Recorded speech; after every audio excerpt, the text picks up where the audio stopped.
The Bitter End Yacht Club Pro-Am Regatta 2012, sponsored by McLaren and brought to you by Outside Television.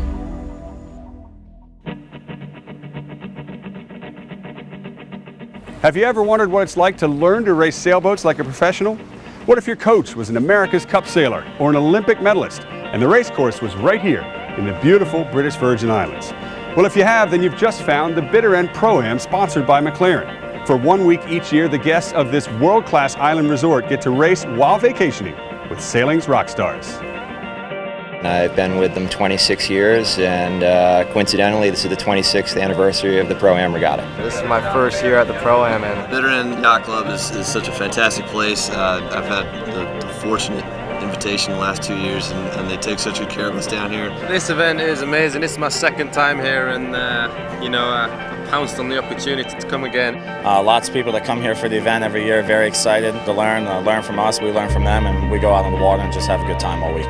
Being invited to an event like this, it's quite a privilege to be included with all the top guys. And more than that, so I get to go sailing with people who love to go sailing. So there's nothing better than that. That's one of the best things is having the guests come on board, and some guests have been sailors for 20 years, and some guests have never sailed before. And what's so great about it is to bring them on board and teach them a few things. I try and keep it simple, get them involved as much as they can. And to try and find places where they can learn how to succeed. I enjoy working with them all, and they're really excited every race. Even if we finish last, they're like, "Oh, that was so awesome." And I think just the whole mentality and the spirit down here in the Virgin Islands is positive. And then let your gaze go all the way to a far horizon. Learning from the best sailors in the business cannot be understated. There really is no opportunity like it anywhere else in the world. It's a week-long crash course of multiple formats of racing, and it includes as many types of sailing the Bitter End can pack into a full week. From small boat races to long-distance courses, to fleet racing with the pros and amateur racing for guests only, to the grand finale of America's Cup-style winner-take-all match racing on the final day.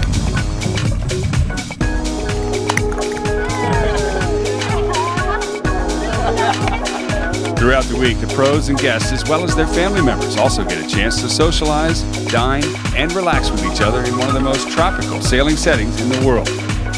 Oh yeah, and if that wasn't enough, there's plenty of resort activities for everyone to enjoy as well.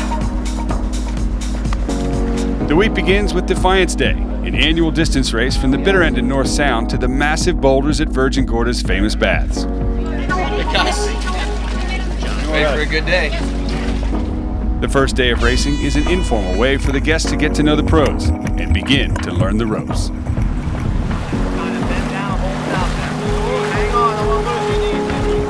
Local Virgin Islands star Taylor Canfield makes a statement early on as the man to beat. Sailed over here with Taylor Canfield, and it went well. We hit the shifts all the way around, and he wanted to make me the navigator or tactician, which I thought was a bad idea, but anyway, it was a great time, really outstanding. Sailing with two other great guys, it was a lot of fun. Any racing in the Caribbean has an equal balance of flying or just having a good time. A stop at the baths is a great opportunity for a swim before it's back to the boats for a return race. And then another party, of course, with plenty of Mount Gay rum. This is the islands, after all.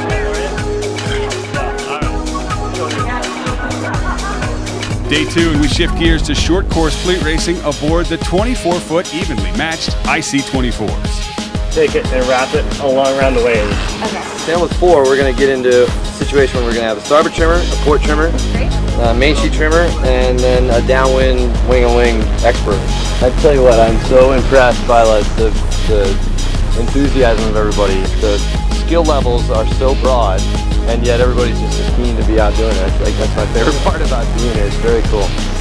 Let's go ahead and take the main on, Marlis, and we'll go right up to close hauled. So Amy, you're going to be putting another wrap on that winch. Guys right there that really know what they're doing. The schedule is intense. Only 3 minutes to get ready for the start. Dozens of races a day and lots of crew work. If you're a sailing fan, you'll definitely get your fill. Okay, everybody come over to the other side. And if you think the pros will go easy on the guests, think again. Okay. All right, he's in main. After the first 2 days, the pace slows down. A scheduled lay day gives the guests a chance to try out all there is to see and do at the bitter end and beyond.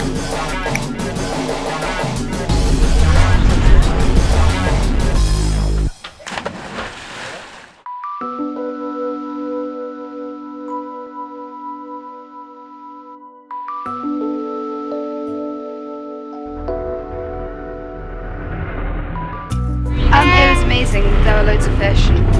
Yeah, I loved it. I hope we can do it again. A well-deserved day off is followed by an exquisite Greg Norman Estates wine tasting dinner. On day 4, it was the amateurs' turn to race each other, sans pros. Scuttlebutt is an email newsletter I started, 14, 15 years ago. The people come down to this regatta to sail with all these great pros, and some of them are pretty good sailors themselves, and the Scuttlebutt Club Championship gives them an opportunity to show their skills. It came down to the last leg of the last race for the win. Probably from about halfway down, we looked like, unless we hit some weed, we were good. But I had a lot of confidence in the crew, and they did a great job. Ron Bohm just edged out Chris Smith, and he and his crew earned free nights at the bitter end next year. Watch your heads, guys. As the week winds down, the action ramps up. At stake is a spot in the Pro-Am Finals.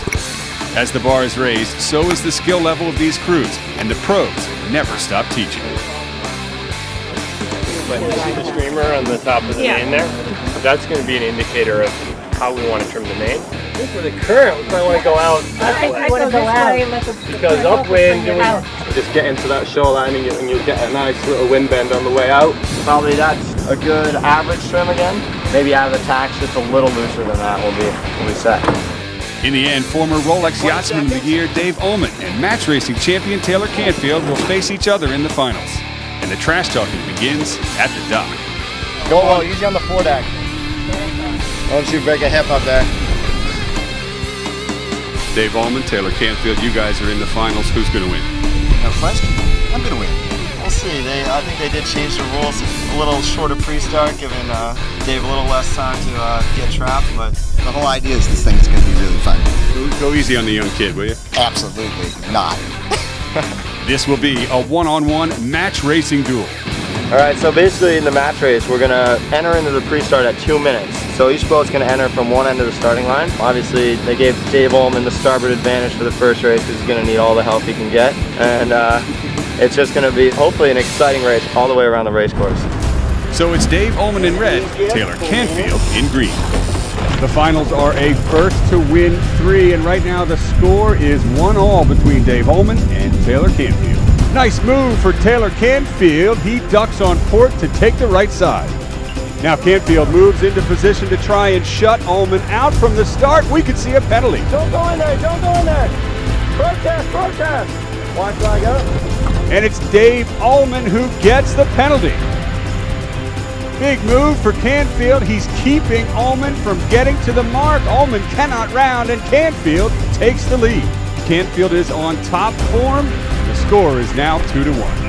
Now, Dave Ullman, the former Rolex Yachtsman of the Year, is in a must-win situation. Less than 10 seconds to go. Ullman is forced over the line, and he has a penalty. That was the gun. 30 seconds later, Canfield crosses the line, leading Ullman by 1 length. For Taylor Canfield's crew, victory is in their sights. The finish line lays ahead. They've bested Dave Ullman 3-1. Taylor Canfield and crew are now the Bitter End Pro-Am champions. On board with the new champion, Taylor Canfield, how does it feel now to have won the Bitter End Pro-Am? Oh, it's a great regatta to win. Great crew with me, so we had a blast doing it, back in my home waters, and it was a great time. To the victor go the spoils. The way he ripped it up out there on the course was unbelievable to watch. So, Taylor, you want to bring your crew up? Taylor Canfield, right over here on the I think without further ado, I'll see you all at the pub later, I hope, to drink this bottle of rum with me. So, thanks again to everyone. It's great just dealing with everyone here and just kind of making new bonds. And I've already collected the emails and the numbers, and hope to visit some of these people around the world. Chance to come down and sail with all these, famous people that you read about in the magazines and see on TV, and It's been great to be out on the boat with them, learning from them, having them over your shoulder, telling you what to do. Yeah. And a pretty amazing experience. Well, that wraps up Racing in Paradise here at the Bitter End Yacht Club. We hope you've enjoyed it. Better yet, we hope to see you here next year.